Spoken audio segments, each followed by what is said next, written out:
They say when the wind shifts in the Sierra foothills, you can smell history in the dirt. That baked mineral, sunburnt grass scent that rolls off the hills like a memory you can't quite shake. You know what I mean? That's how home hits me. I spent 20 years in San Diego, running city planning meetings, arguing over zoning codes nobody read, wasting my days on paperwork that never changed a damn thing. And one afternoon, I just said, enough. Packed what mattered into an old Ford, the rest into the past, and drove back north with the windows down and coffee sloshing in the cup holder, feeling more alive with every mile that took me away from traffic and toward something real. See, my family's land, 300 acres of rolling California gold, orchards, crumbling outbuildings, rusting tractors. It's been McKinsey since 1924, passed down like stubbornness in the blood. The house was a mess when I pulled up, the porch half swallowed by ivy, roof sagging like a tired old man. But that just made it mine again. Rolled up my sleeves, fixed what was broken, busted wiring, leaky pipes, windows fogged with time, and planted new citrus trees next to the ones clinging on, like I was rooting myself in two. Out here, you fix things or you lose them. That goes for houses, orchards, and the piece of yourself that can only breathe when you hear nothing but wind and the hum of your own thoughts. 2 weeks back, my brother called from Texas, wanted help sorting mom's stuff in Austin. I locked up, set the irrigation, figured it'd be good for both of us. 13 days gone, and when I roll back up the gravel drive, something feels off. Solar panels fine, trees standing proud. But there, cutting straight through my land, a fresh black asphalt road, the kind that smells like money and trouble. And then 5 new houses. You know the type, all Spanish tile roofs, oversized garages, like they airlifted them out of a country club brochure and dropped them right onto my orchard. I pulled up, thinking maybe I was in the wrong damn place for a second. But it was my place, or it was supposed to be.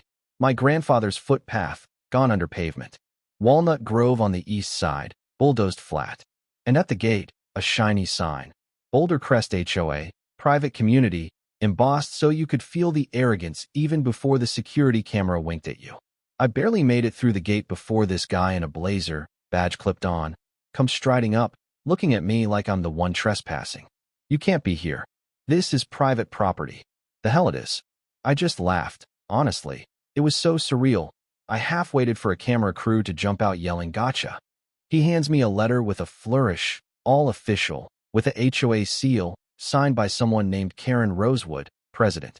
Your presence is disruptive to current residents. Vacate the premises immediately. All construction has been permitted by Placer County. The guy won't even look me in the eye when I tell him this is McKinsey land. Got the deed, the maps, hell, my family buried not 200 yards from his shiny shoes. All he says is, any disputes can be handled through the HOA legal department, and walks away like he's in charge. The gate hisses shut. I just stood there, feeling like I'd been mugged in my own living room.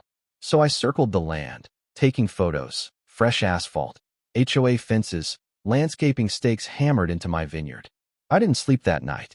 Sat on the porch with a bottle of rye, Winchester leaning by the door, not cause I planned to use it, but because it reminded me who the hell I was, and who the hell they weren't.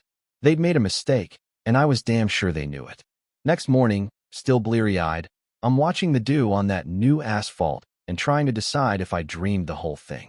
Then a black SUV shows up, 2 guys in matching polos and tactical belts step out, and behind them a woman in a cream pantsuit, carrying a manila envelope like she's about to foreclose on my soul. "This is a formal notice," she says, smile like a switchblade. "You're in breach of HOA security policy. You have 72 hours to vacate." I don't even look at the papers. I just tell her, "This is my land." She points to a map, not according to the county. Says I can dispute it with their lawyers. I ask if she's ever dug an irrigation trench in 100-degree sun, ever built something with her hands. She just blinks, then walks off saying, "It's just business." Yeah, that's what every thief says right before they get sued into the Stone Age.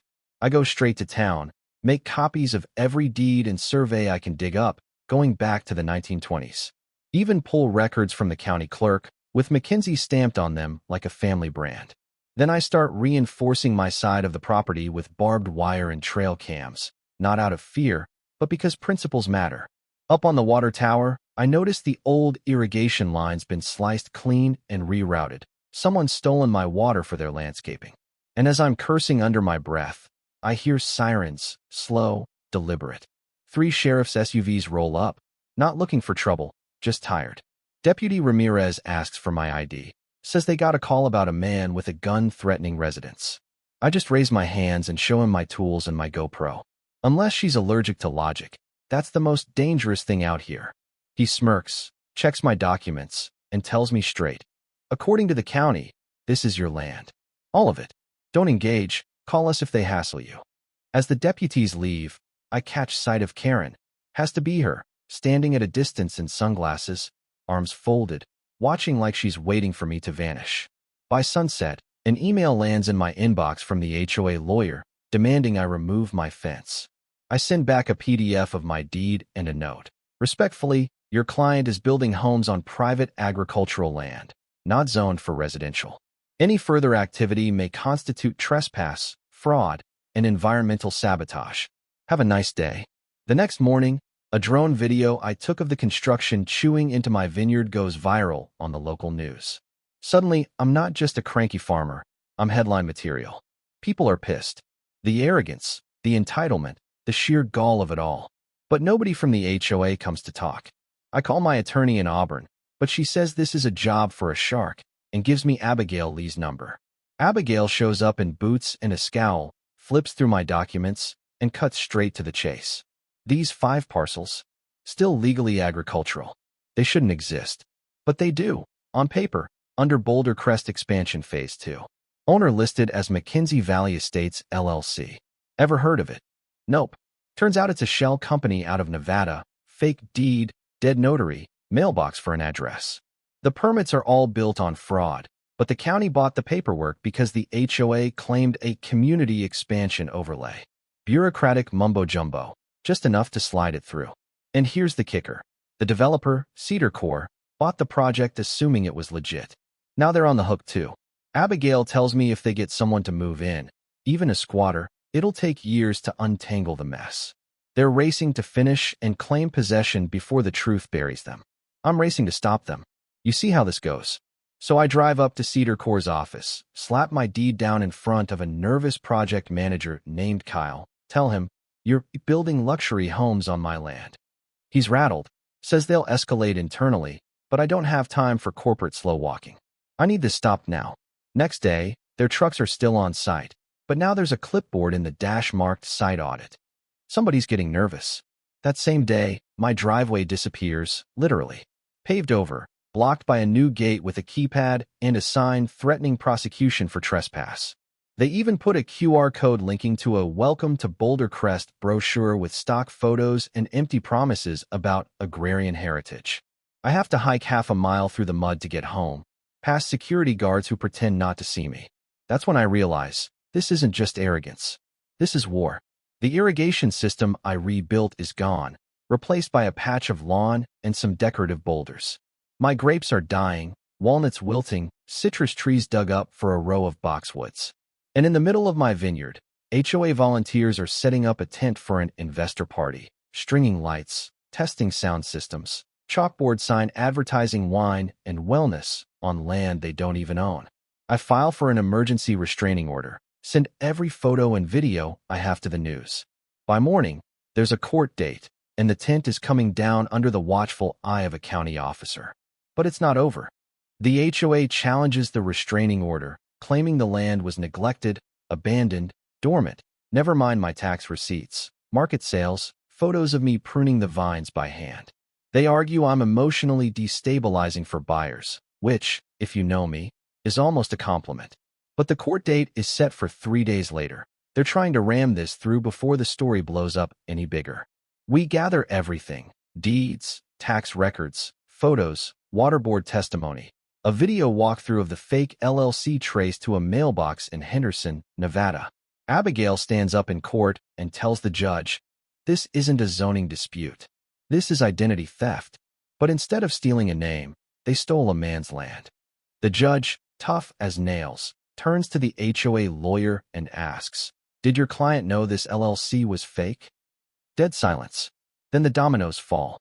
Cedar Core files a civil complaint against the HOA, realizing they've been conned too.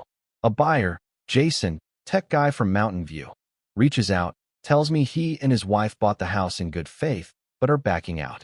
The HOA keeps pushing, Karen doubling down in the press, accusing me of aggro-aggression, painting herself as the victim. But with every newscast, every viral drone shot, public opinion turns. County officials panic. Abigail files legal holds on all the houses. Nobody can sell, move in, or touch a thing.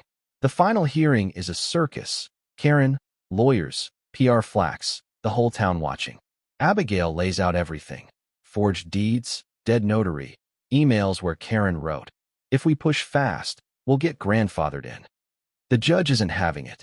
Permits revoked, homes ruled illegal, HOA under emergency audit, Karen indicted for fraud, Cedar Core suing everyone with a pulse. Outside, reporters swarm. Someone yells, "What now, Mackenzie?" I look at the cameras and say, "It's not over. Now we clean up the mess." It took months to tear down what they'd built in weeks. Bulldozers cracking foundations, asphalt ripped up, the 5 homes standing vacant, then gone. Cedar Core cuts me a check for damages, a number with more zeros than I ever expected. Karen's gone, bankrupt, HOA dissolved, the elite agri-village, just a punchline in local bars. I don't celebrate.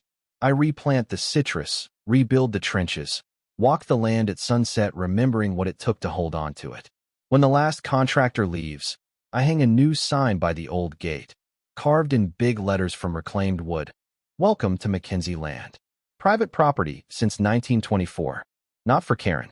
You want to talk about justice? About who's right or wrong? Drop a comment. Tell me what you think. Where does community end and theft begin? And if you ever smell rain on sunbaked dirt, maybe you'll remember what it costs to keep something truly yours.